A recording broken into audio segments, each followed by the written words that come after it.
Invest together. When we start Invest, I want to tell you about some reading material so that you would see that moving to a model of investing or moving to a relational model is not just the idea of one, but of many. So here's some books I'm reading. All of them basically say invest, relate, invest, relate, invest, relate. One is a book called Sticky Jesus.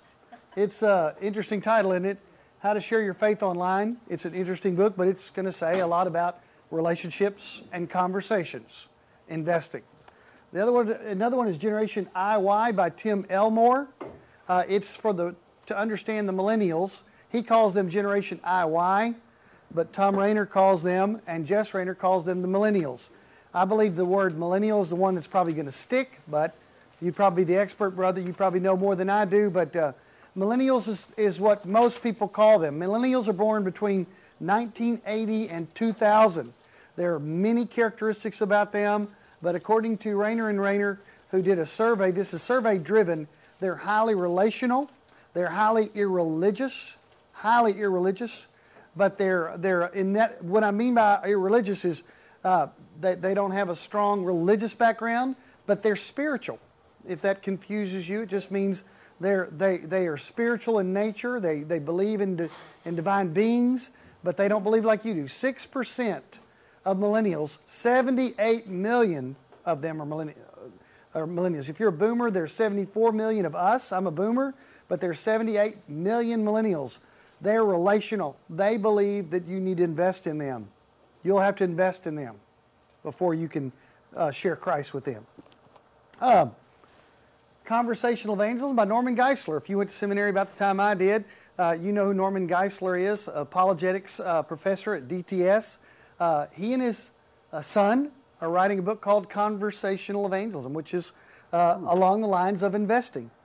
Another one is Questioning Evangelism by Randy Newman. These are just some of the ones that I'm reading right now. I didn't bring the one I'm going to mention right now, but a PhD level book on evangelism is called Evangelism in the Early Church by Michael Green. I'm going to poll you. Of the motivations for evangelism in the of the motivations for evangelism anywhere, what are some? Just name a motivation for evangelism. I'm not saying the best. I'm not asking you to know what Michael Green said. I'm going to tell you what Michael Green said. But what motivates you? What motivates people? What are some good, some bad motivators for evangelism? Quickly, anybody? What? About the people. Care about the lost. What else? Responsibility. Responsibility. What else? Told to do it. Great Commission is a big Baptist concept, right? What else? What else? Anybody else? Butts and seeds. Say again? Butts and seeds. Planting seeds, is that what you said? Yeah. Butts and seats. Okay, butts and seats. Okay. I call that feed the monster. If you have a church that has a larger staff or has a big budget, you've got to have a butt in the seat. We can edit it, don't worry. Edit that part out. He said butts in the seat. Anyway, you got to feed the monster, right? You got to have somebody out there. I got to preach. Okay. Evangelism in the Early Church by Michael Green. Number one motivation for why the New Testament believers in the early church turned the world upside down, going from 11 to thousands, world transforming people. Number one reason was gratefulness. Gratefulness. They were grateful for what Jesus had done. Does anybody see that coming? When I read it, I didn't see that coming. They were grateful. Christ had invested in them, and they in turn wanted to take that amazing investment of His death, burial, and resurrection and give it to what? Everybody. These books, Michael Green, they all say the same thing. A huge motivator for evangelism is, what has Christ invested in me? What can I invest in others? Let's talk about invest for just a moment. I don't know that we're going to have time for this. Maybe we will. Probably won't. We're running low on time, aren't we? Yeah. Okay.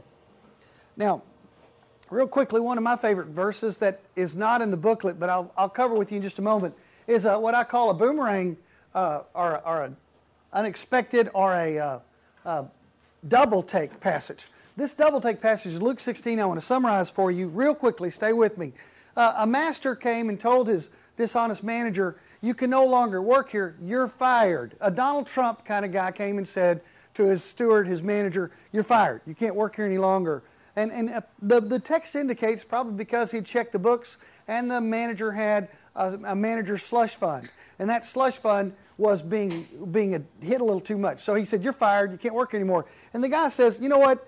As you recall the story, he says, I am too weak to work and I'm too proud to beg." So he came up with what I call the first benevolence ministry in the Bible. The first benevolence ministry in the Bible. It had one benefactor, himself. He designed a benevolence ministry for himself. He went to the creditors that owed his master, who just fired him, Donald Trump. He just went to his creditors that owed Trump millions and said, "Hey, how much do you owe?" And the guy said, "Well, I owe about $300,000. I'm just going to cut past the wheat and the oil and just give it to you in everyday language." One guy owed about $150,000. He said, "Cut it in half." And in our day, in our monetary values, that's about what the guy owed him. He said, "Cut it in half." Now, I know he cut the debt in half, but if someone cuts my mortgage in half, that's immediately money for my pocket, right? 75 grand. That's in everyday language how much he cut. He went to another guy and said, "How much do you owe?" He said, "Well, I owe about 500 grand. He said, "Cut it by 20%. That's not hard. 20% of 500,000 is 100,000. He said, "Cut it down. Cut it down 100,000. Listen, if someone gives me 100 grand, I feel indebted to them, right? You know, I spent a lot of nights at La Quinta for you. I used to be a senior pastor, just like many of you are, and now I travel across the state of Texas with a 20% pay cut and a 50% respect cut. But I'm telling you what, I spent a lot of nights at La Quintas for you. And you know how many nights I can stay in La Quinta for 75 grand? A lot of nights. You know how many nights I can stay for 100 grand? You remember what I told you this guy's doing? He's building a benevolence ministry for himself so that when he's fired, he shows up at the door and he goes, "Hey, you remember that 75 grand I cut for you? I'm homeless." That's what he's going to say. So what? So what about invest? Here's what so what. I was doing a sermon series on friendship, and I studied the Bible on friendship, and this is the one I started on. Look what it says. "The master commended the dishonest manager because he'd act shrewdly, for the people of this world are more shrewd in dealing with their own kind than are the people alike. I tell you, use worldly wealth to gain friends." This is a double take passage, and I'm covering it at light speed. But here to tell you, do you know when you've been insulted? Do you know when you've been insulted? Jesus is saying, the people of this world, who are they? The lost people, right? Lost people are more what? Shrewd than what? Than we are. We've just been insulted. This passage, I did a study on it and taught it in about like January 2006, and I went, oh my goodness, this is a huge insult for a believer. He said that lost people are more shrewd at, forgive me, buying beers for one another, taking one another to the Rangers games, Astros games. I went 2 days ago at the rain out, 59-minute rain out. I stayed because Beltray hit that home run. It was great. Anyway, he said lost people do a better job of buying around for each other or taking each other to games for each other. They invest in each other better than we do. You don't think that is. You do your own work on it. He says, I tell you, use worldly wealth to gain friends for yourself so that when it's gone, you'll be welcomed in eternal dwellings. When I teach this over 30 minutes, of course, I want you to look at the way he uses welcome twice in the same way, but dwellings differently. Welcome, earlier in the passage, he says, this guy wants to be welcomed into their homes. Jesus said, same welcome, but he doesn't use an earthly dwelling. Remember the guy that has a benevolence ministry for himself? He wants to be welcomed in. 75 grand opens a lot of doors. Amen? Right. A lot of doors. Here's my question for you. How much money? No, because everybody says the new currency is what? Time. How much time do you spend on lost people? And I was doing this study in 2006, and I hit my knees in repentance. And I, like Greg said, I confessed my sin of spending all my time and all my money and all my energy on saved people. Greg, I just was convicted. I spent all of my time, almost all of my money, and all of my energy on saved people. You say, well, you had to. You had this network. You had these concentric circles, right? Here's my staff, and here's the Sunday school leaders, and here's another layer, another. I didn't have to. I didn't have to. not if I want to be shrewd. I can be stupid and keep using that as an excuse, or I can be shrewd. Another passage I really like is in the booklet, the workbook. Look at the workbook for a moment, under invest. You cannot argue with the shot selection, using that as a metaphor. You know, shot selection in basketball, you cannot argue with Greg's shot selection. Has he picked a great passage? Absolutely. This is, of course, a parable we all know, right? Does the Bible command us to invest in the lost? No. What is this story? This is a story everyone learns in church. What is it? Parable of the Good Samaritan, right? And we know the story, but Greg does a good job of unpacking it, but he does a really good job of applying it. I don't really like it. I'm not too happy with Greg for the way he's answered this question. One, he did it better than I did when I preached it. I don't like when a preacher does that. And two, it's very convicting. What did it cost a Samaritan to invest in his life in this man? I'm not going to unpack the story. You know the story. He was really considered a bad Samaritan. We call him a good Samaritan because of what he did. But what did he risk? What did it cost him to invest his life in this man? Time? Money? Greg kind of got one I didn't get. Reputation. Come on, let's unpack that for a moment. Why would a Samaritan be embarrassed to be hanging out with a Jew? Aren't the Jews the good people? Let me ask it another way. How many lost people are going to have to risk their reputation to hang out with you? I never thought about that, Greg. Right. Lost people have their own standards. Guess what? Baptists are substandard. You say, I don't like that. I'm not saying that. I'm saying turn this thing around. Turn the table around. Imagine a lost person hanging out with you. Going and telling his friends, who are you hanging out with? I'm hanging out with that preacher. Ooh, you sure you want to take that risk? It's a risk, isn't it, Greg? Now, what else did he risk? Time, money, reputation. What else? What? Oh, I forgot what this one is. Greg, what is this one on your margin, the margin there? Safety. Yeah. Your risk is safety. I like this. Good teaching material when you do invest. Investment. It's going to cost you something. Now, here's my question. It's not in the book, but this is what I ask when I do the Samaritan. How would the story have read if the Samaritan only offered a few nice words? Remember the book of James where he says, go in peace, be well. How would the story have read if he'd have said that? He comes up on this guy, he's bleeding, he's hopeless, he's just one heartbeat away from dying. He has no one helping him. He says, hey, you know what? Go in peace, be well. Or if he's given the 4 spiritual laws. I believe in a presentation of the gospel like the 4 spiritual laws. But this is the picture here. The guy didn't just say nice things. He invested. Do you see that? And what's so robust about 4x4 is I used Luke 16. I like to use it. Greg used Luke 10.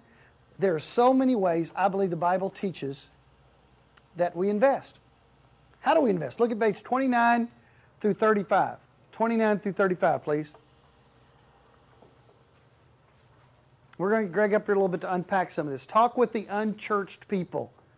Good conversation takes preparation, concentration, and much practice. I refer you again to books such as these, Questioning Evangelism, Conversational Evangelism, The Millennials, Generation IY, Sticky Jesus. These are good resources. Whoops, sorry about that, Greg. For how to have a conversation. But the book itself has good suggestions. 4x4 has good suggestions. First of all, why does he have to state in number 1 that you talk with unchurched people? There's an implied message here. What's the implied message? You don't. We don't talk to unchurched people, do we, Greg? No. It's not just the pastor that's sitting in his office. Church people don't get out with lost people, do we? So, all right, let's look at that for a moment. How are some ways we can prepare, concentrate, and practice talking with lost people? Anybody have some suggestions here? Do it, right? Just do it. I like that. It seems weird. Do what? Know what they're interested in. Know what they're interested in, which is going to be number 4. Greg's going to talk about being knowledgeable. Know what they're interested in. To be a good conversationalist, we have to learn to listen, right? We have to learn to listen. Be a good conversationalist, know what they're interested in. What else? Anybody else? Become conversational. I have a whole study I do with on conversational evangelism. I do it. It's about an hour and a half. I cut it down to 50 minutes. We're not going to do it at all. But I'll tell you, becoming conversational is critical now. Moving from a model that says, if you sit down and listen, I'll tell you, to a model that says, if you sit down and talk, I'll listen, is critical. It's critical to evangelism today. Why? If I was your director of Church Evangelism in 1960s or 70s, we would not even be talking about this. No. You say, well, it's because the BGCT didn't know about this. No, I'm going to defend those men and women who worked in the BGCT and taught evangelism. Some of my friends like Ken Coffey and others that taught personal evangelism. They weren't ignorant. It's a different day. Would you agree with that? It is a different day. They are excellent. They were excellent. They agree with what we're doing now. Why are we talking about conversations now? How has our world changed? Come on, jump in here. Our world has changed. I won't argue that, but how has it changed? People live in sound bites. They live in sound bites. Electronically, Text messages. What else? What else? Pardon? They don't converse with one another. They text one another. They don't talk to each other. That's right. What else? Good. Anybody else? Yes, ma'am. The millennialists want you to talk about them. Pardon? The millennialists, however you say that, wants you to talk Millennium. about them. Yeah, they do. Had to talk They do. about them. Yeah, selfish. And they want you to listen to what they have to say. That's right. Millennials have three institutions, according to the book The Millennials by Rainer Rainer, they have three institutions they look to change the world. Here's what they decided about the three, according to Rainer Rainer. Number one, they looked at the church, and they said the church is split. Well, we have two state conventions. We really can't argue, can we? I'm not proud of that. I'm not proud of it all. I want to work cooperatively with everybody, all right? So they looked at the church, the individual church, the local church, and they looked at denominations and said, y'all can't agree on the color of the carpet. So they set the church aside. They looked at the family, and the family is broken. That's what they called it. It's broken. So they said the family's not going to change the world, so guess what they're left with? The government. The millennials, Obama saw it. He went after the millennial votes, and he got them. I'm not here to talk about politics. I don't care. I'm here to talk about evangelism. When are we going to learn that they do want relationships and they want us to invest in them, and that they have looked at us as being pretty irrelevant? And for us to become relevant, we can't, here's what I'm saying, we can't say, y'all come. Remember the model? Y'all come in the 60s and 70s, it would be y'all come. If you still have, Pastor, a model, y'all come to my church, who said butts and seats or whatever, if you still think they're just waiting to get in when you change your worship style or you improve your preaching abilities to become like Billy Graham, Joel Gregory, whomever you like, Luis Palau, it's not happening. They have decided as a whole, millennials look at us as a church as irrelevant. We're divided. We're not where they need to be. So we're going to have to stop thinking y'all come, and we're going to have to go out and build relationships. So 4x4 is a model that does that. But we'll have to invest, and we'll have to teach investing. Now, become conversational. Do you listen more than you talk? Greg asks. Perfect. Exact right question. Take the initiative. Greg teaches, your conversation should lead to a relationship with you and then a relationship with the Baptist General Convention of Texas. Just seeing if you're listening. Yeah. I'm sorry, it's Union Baptist Association is what I should have said. Amen. This is so rich. Take the initiative. Your conversation should lead to a relationship with you and God. That was my model for all of my children. I want them to put their hand in mine so I can put their hand in God's. That's my relationship with all lost people. I want them to know me and see Christ in me so I can help them know Christ himself. All right? Be informed. Now, Greg, we're going to turn this over to you because this is really, really, really good, and you do this really well. This is what you were saying a minute ago, brother. Know about their interests. Talk about being informed, brother. Yeah, and I thank you, Scott. I think it's very important to start just a second at 3 and then talking about being informed. Any conversation that you're having about any situation, any subject, okay, God owns that subject. Okay? God, I mean, if you're talking about computers, if you're talking about the price of oil, I had a conversation this morning, an engineer from Exxon, talking about, about the price of oil, the hearings today that they're trying to have to take some of the tax thing off. And he said, he's talking and saying, we make a whole lot less money per gallon of gas on every gallon of gas than the oil company does. And I said, yeah, Exxon takes I just said to him, Exxon makes about 7 cents a gallon on the gasoline they sell. You pay an average of 57 cents a gallon on local, state, and federal taxes. And the guy looked at me and said, yeah, okay. So then I got to have that. Now that's great. I know something. I caught something on the news, and I know something. What am I going to do with that something? Okay? That subject, that conversation can turn back to a conversation about God. I should say something like what I said this morning early. God was, it was kind of weird when God did the world and the earth and everything and put the deposits of oil and all the stuff. You're an engineer. I don't understand all that. But it's an amazing thing the way God made that. Cool. And this guy's saying, yeah. Well, we're early in the conversation. We're early in the relationship. Okay? But that's how, and he'll want to come and have a conversation with me. Back of him. Because to be quite honest, I know more about his company than he does. Right? Because I make it my business to know what Exxon's doing and what Chevron's doing and what the whole industry's doing. I mean, I guarantee you the BP thing had, I never can. Woodlands Oil Company, I'll get the, since the stroke, I cannot think of the name.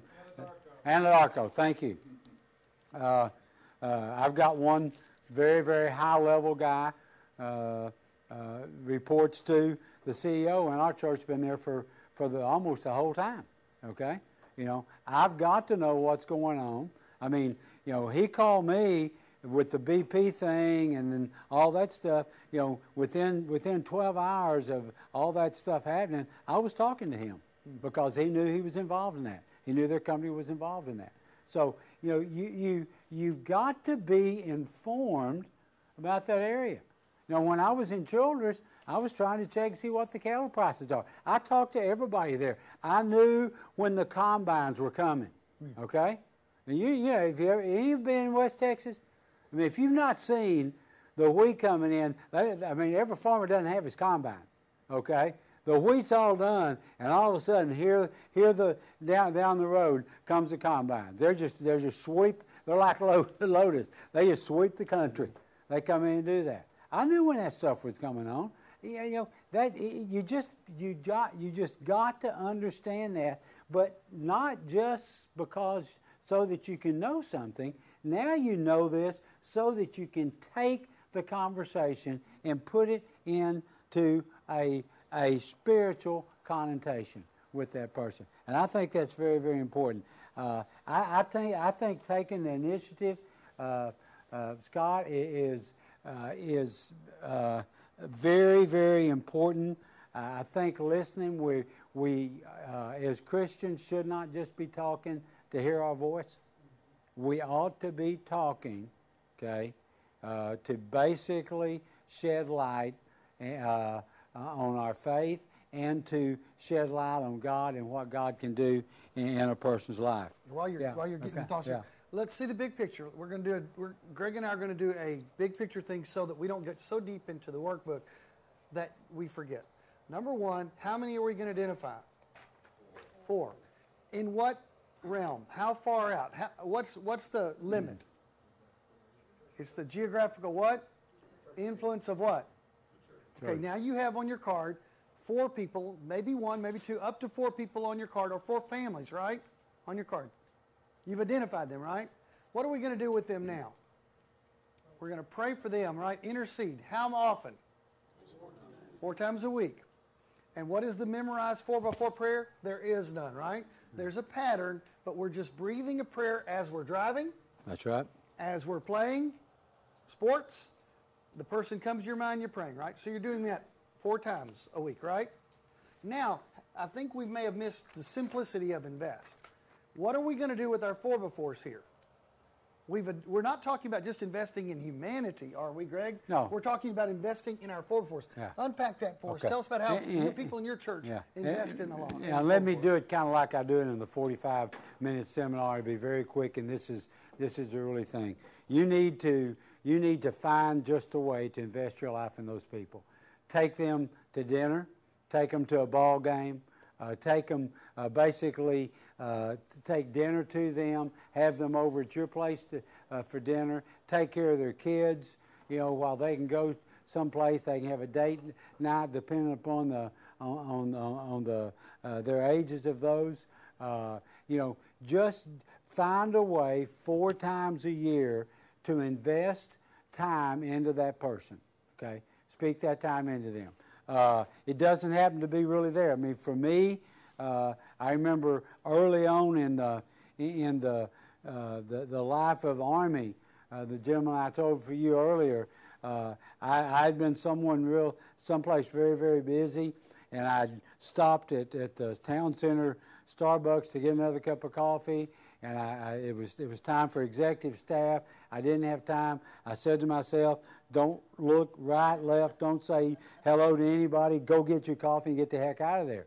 And I'm doing that, and I got Army on in my corner of my eye, and he's saying pastor, and I'm kind of waving and just running. I get there and get my coffee. I'm saying to myself, you don't have time, Greg. You don't have time. I turned around, coming back, pastor, see you later, Army. And I hit the door, and I just say to myself, what in the heck am I doing? Okay? I stopped, sat down, you know, walked back, sat down, spent 15 minutes. Okay? Now that's an invest in his life.